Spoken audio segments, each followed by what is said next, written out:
Le projet de Burkina est le partenaire technique et financier du groupe de plaidoyer du Yatena, et dans le cadre de cet atelier de plaidoyer en faveur du secteur privé pour qu'il puisse fournir des biens et services de qualité aux populations, et dans le cadre de l'amélioration de la nutrition des populations.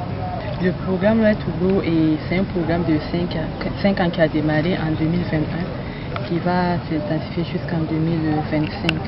Donc c'est un programme de renforcement de capacité des organisations de la société civile et de la région du Nord, pour ce qui est de notre organisation, pour que ces organisations puissent faire le plaidoyer en faveur de la nutrition, la sécurité alimentaire, de l'eau, hygiène, assainissement, et aussi au niveau de la budgétisation sensible à la nutrition.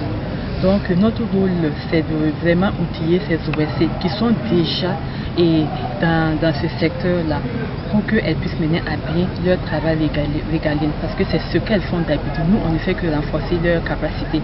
Donc on a passé 2 ans à leur renforcer les capacités. On leur a donné des formations sur comment faire le plaidoyer, comment s'organiser en groupe de plaidoyer, comment mobiliser des ressources, comment élaborer des plans d'action de plaidoyer, etc. etc. Nous avons aussi amené à décortiquer plus l'approche multisectorielle, tout ce qui est politique en faveur de la nutrition, etc.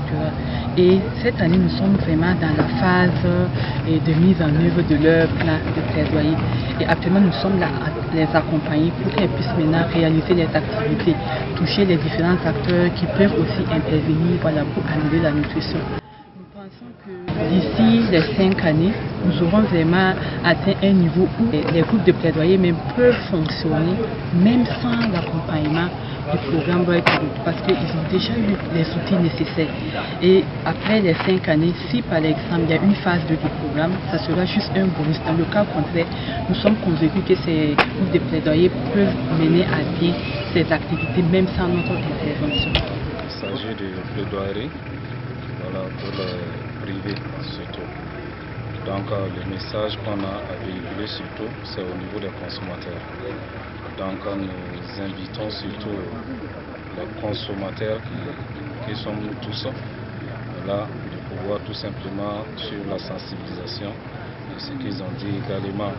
En ce qui concerne le privé, on invite le privé à soutenir vraiment l'activité.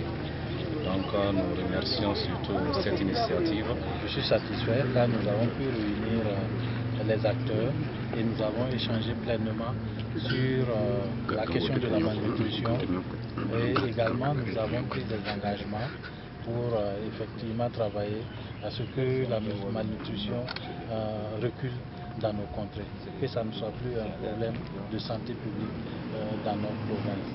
C'est cet engagement que nous avons pris. Encore inviter les acteurs à ne ménager aucun effort, en tout cas dans la sensibilisation, dans l'engagement personnel, afin que nous puissions vraiment travailler, parce que nous ayons des aliments de qualité et que la malnutrition recule. Le groupe de plaidoyer du Yatenga, dans le cadre donc de la mise en œuvre de son plan d'action, a choisi donc de convier les acteurs du secteur privé, et aujourd'hui sous la présidence donc de monsieur le commissaire de la province du Yatenga, pour échanger donc sur la problématique de la malnutrition au niveau de la province du Yatenga.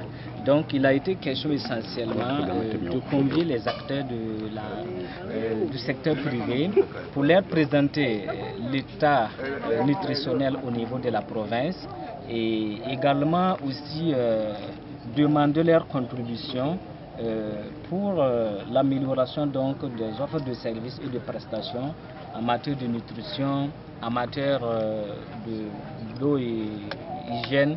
Alors tout ce que ces acteurs-là peuvent mettre à la disposition des populations, que ce soit de qualité. Parce que nul doute qu'aujourd'hui, l'absence de la nourriture, c'est un problème d'insécurité alimentaire. Mais si la nourriture elle est disponible aussi et qu'elle n'est pas vraiment saine, il va de soi que cela soit porteur vraiment de maladies pour la population. Donc ça peut mettre en péril l'état de santé de la population. tous ceux qui nous écoutent en ce moment également, nous les demandons vivement, voilà, à ce que chacun dans l'activité qu'il ou qu'elle opère, si c'est dans le sens vraiment de nourrir la population, qu'il songe vraiment à ce que ça soit sain pour que la population ait vraiment une bonne santé.